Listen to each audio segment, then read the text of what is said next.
भाजप आता देशामध्ये सगळीकडेच निवडणुका हारतात आहेत आणि त्यामुळे बूथ कॅप्चरिंगचे प्रमाण हे भाजप करायचं मोठ्या प्रमाणात सुरू झालेलं आहे। गुजरातमध्ये त्यांचं सरकार आहे, केंद्रातही त्यांचं गुजराती सरकार आहे आणि याच्यामुळे त्यांची हिंमत वाढलेली आहे आणि म्हणून भाजपच्या नेत्याच्या पोरांनी ज्या पद्धतीनं बूथ कॅप्चरिंग केलं आणि स्वतःच इंस्टाग्रामवर टाकतो आणि अशा पद्धतीचं हा जो लोकशाहीचा गळा घोटण्याचं आणि लोकोत्सव संपवण्याचा जो प्रयत्न भाजप करते आहे, हे निवडणूक आयोगाने तातडीनं याची दखल घ्यावी ही मागणी काँग्रेसच्या वतीनं आम्ही करतो आहे।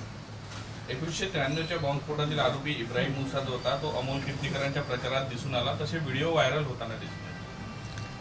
मला भाजपलाच एक प्रश्न उपस्थित करायचा आहे की तुम्ही मध्य प्रदेशचा एक सरोज नावाचा जो माणूस होता, त्यांनी टेररिस्ट फंड तो गोळा करायचा आणि त्यांना द्यायचा आणि तो त्या ह्याच्यामध्ये सापडलेला होता, त्याला यांनी भेजीपीत घेतलं, त्याचे फोटो आपण पाहतो आहे। काश्मीरमध्ये सुद्धा एका टेररिस्ट माणसाला यांनी भाजपचा पदाधिकारी केला। या भाजपला या पद्धतीचा आरोप लावण्याचा अधिकार काय? आणि कोणी एखादा टेररिस्ट असेल तर त्यांनी यांच्या जो पोलीस आहेत, राज्यातलं सरकार यांचं आहे, केंद्रात यांचं सरकार आहे, तर तो कोणी असेल मशाल घेऊन फिरत असेल, तो टेररिस्ट असेल तर त्याच्यावर कारवाई करावी। पण या पद्धतीनं आपले पाप लपवण्याचा जो प्रयत्न भाजप करते आहे ते भाजपने थांबवावं आणि स्वतःच टेररिस्ट लोकांना पदाधिकारी करण्याचं काम हे करत असतील तर यांना या पद्धतीचा आरोप करण्याचा अधिकार नाही असं म्हणणं आमचं आहे। शरद पवारांनी दावा केला की लोकसभेमध्ये मवियाला 30 ते 35 जागा मिळतील, तुम्ही कसं बघताय? बिलकुल बरोबर आहे, त्याच्यापेक्षाही जास्त मिळू शकतं, कारण की जनतेने ही निवडणूक अंगावर घेतलेली आहे। महाविकास आघाडीला महाराष्ट्रामध्ये सत्तेत आणायचं हा जनतेने मानस केलेला आहे, त्यामुळे भाजप महाराष्ट्रातून परास्त होणार हे तेवढंच सत्य आहे आणि म्हणून पवारसाहेबांनी जे काही वक्तव्य केलं त्याच्यापेक्षाही जास्त जागा वाढतील असा आमचा विश्वास आहे। मराठा आरक्षणासाठी एका तरुणानं आपलं आयुष्य संपवल्याची चिठ्ठी जी होती त्यावेळेस समोर आली होती, मात्र पोलीस तपासात असं समोर आलं की बापानेच त्या मुलाचे जो होता लटकवलं होतं।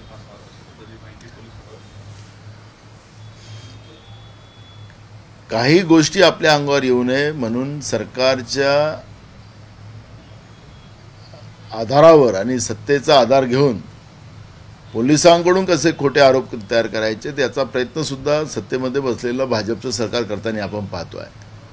ॲक्च्युअली फॅक्ट काय आहे, पहिली जी गोष्ट समोर आली की ती मराठा आरक्षणासाठी आपलं जीवन त्यांनी संपुष्टात आणलेलं होतं, पण आत्ता पोलीस तपासामध्ये या पद्धतीचा रिपोर्ट आणून निवडणुकीवर हा प्रभाव टाकण्याचा प्रयत्न आहे का, हा या ठिकाणी प्रश्न निर्माण होतो। घटना ही आत्तापासून 6-7 महिन्याच्या पहिलीची घटना होती, एवढे दिवस का लागलेत आणि निवडणुकीच्या तोंडावर हा विषय का आणला हे संशयास्पद आहे आणि म्हणून याला हा जो विषय आहे आता विधानसभेचं अधिवेशन जे होऊ घातलेलं आहे ते होणार की नाही होणार, कारण की 4 तारखेला निकाल आल्यानंतर महाराष्ट्रातही सरकार पडेल, पण निश्चितपणे या सगळ्या प्रश्नांची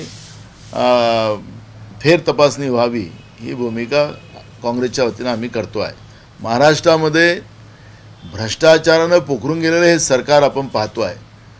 महाराष्ट्रात ते 108 जी नंबरचे ॲम्ब्युलन्स जी चालते, गरीब रुग्णांना वेळेवर उपचार मिळावा हा दृष्टिकोन ठेवून त्या काळामध्ये काँग्रेसने याची सुरुवात केलेली होती, पण आता आपण पाहतोय की त्याला एक्सटेन्शन देण्यासाठी जवळपास 10,000 कोटीचा भ्रष्टाचार महाराष्ट्रातल्या एकनाथ शिंदे आणि फडणवीसांच्या सरकारने केलेला आहे हे निदर्शनास येते।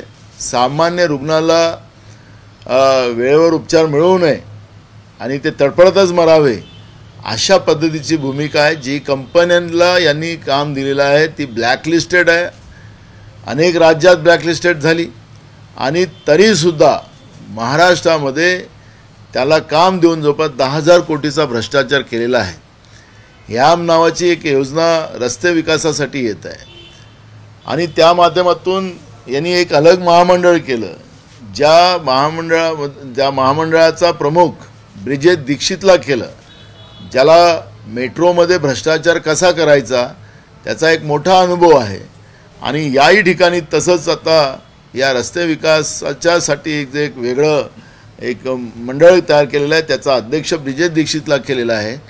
जेव्हा 25,000 कोटीचे या ठिकाणी त्याच्यातले अभाव आणि जास्त इस्टिमेट बनवून त्यामध्ये जास्तीत जास्त मलिंदा कसा खाता येईल आणि करोड रुपयाचा भ्रष्टाचार कसा करता येईल या पद्धतीचा एक प्रयत्न आता राज्य सरकारने ऐन निवडणुकीच्या काळात सुरू केलेला आहे.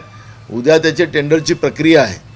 निवडणुकीच्या काळामध्ये टेंडरची प्रक्रिया का होऊ शकतं आणि कोणाला त्याचा फायदा देऊन राजकीय मलिंदा आणि आर्थिक मलिंदा खाण्याचा जो प्रयत्न जे राज्यातलं जे सरकार आहे ते करते आहे. आणि म्हणून आम्ही निवडणूक आयोगाकडे याची तक्रार करू, वेळ आले तर कोर्टात जाऊ. पण हे जे प्रभाव टाकण्याचं काम निवडणुकीच्या काळामध्ये जे भाजप आणि राज्यातलं एकनाथ शिंदेचं सरकार जे करते आहे त्या सरकारच्या विरोधात वेळ आले तर कोर्टातही सुद्धा आम्ही जाण्याची आमची भूमिका आहे. आणि तातडीनं ह्या पद्धतीचं सत्तेचा दुरुपयोग करण्याचं काम राज्यातलं हे सरकार करते आहे त्याचा आम्ही विरोध करतो आहे. 17 तारखेला शिवाजी पार्क सभेसाठी मनसेने पण परवानगी मागितलेली होती मुंबई महानगरपालिकेकडे आणि ठाकरे गटाने पण मागितली होती, परंतु मनसेला ती परवानगी देण्यात आलेली आहे. त्या ठिकाणी मनसेची सभा होणार आहे पण ठाकरे गटाला मिळाली नाही. कसं बघता तुम्ही आहे? आता मला माहिती नाही तिथली काय प्रक्रिया, कोणी अर्ज काय केला, कसं केलं त्याची माहिती नसल्यामुळे त्याच्यावरची प्रतिक्रिया देणं बरोबर नाही. तो एक प्रश्न आहे की आमदार सुहास कांदे यांनी भर मेळाव्यामध्ये आरोप केला की छगन भुजबळ हे तुतारीचा प्रचार करतात आहे. महायुतीमध्ये महाभारत चालूच आहे त्याच्यामुळे त्या महाभारताचाच हा परिणाम आहे. एकमेकाच्या विरोधात अजूनही महाभारत त्या महायुतीमध्ये सुरू आहे आणि ते आता सत्तेच्या बाहेर चाललेले आहे. त्यामुळे त्यांच्यामध्ये जे भीतीचं वातावरण आहे त्या भीतीच्या वातावरणामध्ये असं महाभारत चालूच राहणार आहे महायुतीमध्ये. आणि 4 तारखेला हे जे आहे व्यवस्था भ्रष्टाचारी व्यवस्था यांचा नायनाट महाराष्ट्रातून होणार आहे. 4 जून को इंडिया की सरकार बनने जा रही है अशा पद्धतीचं ट्विट जे आहे राहुल गांधी यांनी केलेलं आहे. बिलकुल होणारच आहे कारण की देशातलं वातावरण राहुल गांधींच्या नेतृत्वामध्ये निर्माण झालेलं आहे. राहुल गांधीजींनी कन्याकुमारी ते काश्मीर आणि मणिपूर ते जे मुंबई जी पदयात्रा केली, हजारो किलोमीटर ते पैदल चालले, जनभावना लोकांच्या लक्षात घेतल्या, त्या पद्धतीची गॅरंटी लोकांना दिली, ती वॉरंटीसहित दिली आणि लोकांमध्येच एक बदलाव मोठ्या प्रमाणात देशामध्ये आहे. आणि नरेंद्र मोदींच्या विरोधात प्रचंड चीड, भाजपच्या विरोधात प्रचंड चीड लोकांच्या मनात आहे. आणि म्हणून लोकांनीच इंडिया आघाडीला आता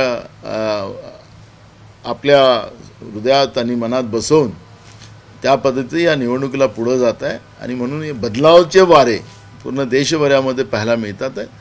आणि राहुल गांधींनी जे ट्विट केलं ते बरोबर आहे की 4 जूनला इंडिया आघाडीचं सरकार या देशामध्ये होणार आहे. त्यांनी असे म्हटलं की 4 जूनला सरकार आल्यानंतर 15 ऑगस्टपासून आम्ही 30 लाख सरकारी पदांची भरती करू आणि देश हा युवांचा आहे.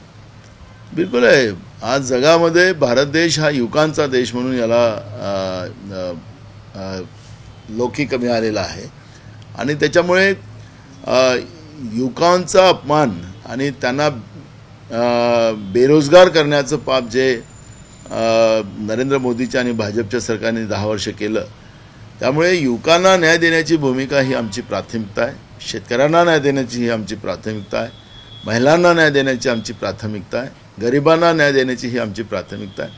आणि जे काही अग्निवीर योजना जी आहे ती अग्निवीर योजना बंद करून रेग्युलर मिलिटरीची भरती करून या देशासाठी ज्या तरुणांना ज्या तरुणींना लढण्याची इच्छा आहे त्यांना संधी देण्याचं काम आम्ही करणार आहोत. त्यामुळे राहुलजींनी सांगितलं आणि त्याच्यामध्ये एक कायदा आम्ही करणार आहोत की या पद्धतीचं पेपर लीक होण्याची जी परंपरा या भाजपच्या सरकारामध्ये झाली ती त्या पद्धतीचा कोणी पेपर लीक करण्याचा प्रयत्न केला तर त्याला जन्मठेपेची शिक्षा देण्याचा सुद्धा कायदा करण्याची भूमिका घेतली गेलेली आहे. त्यामुळे तरुणांमध्ये एक विश्वास, शेतकऱ्यांमध्ये विश्वास, सगळ्या स्तरातल्या लोकांमध्ये विश्वास राहुल गांधींच्या प्रती आहे. आणि राहुल गांधीजी बोलतात ते करतात अशी भूमिका आहे आणि म्हणून जनतेचा विश्वास राहुल गांधीच्या प्रती आहे.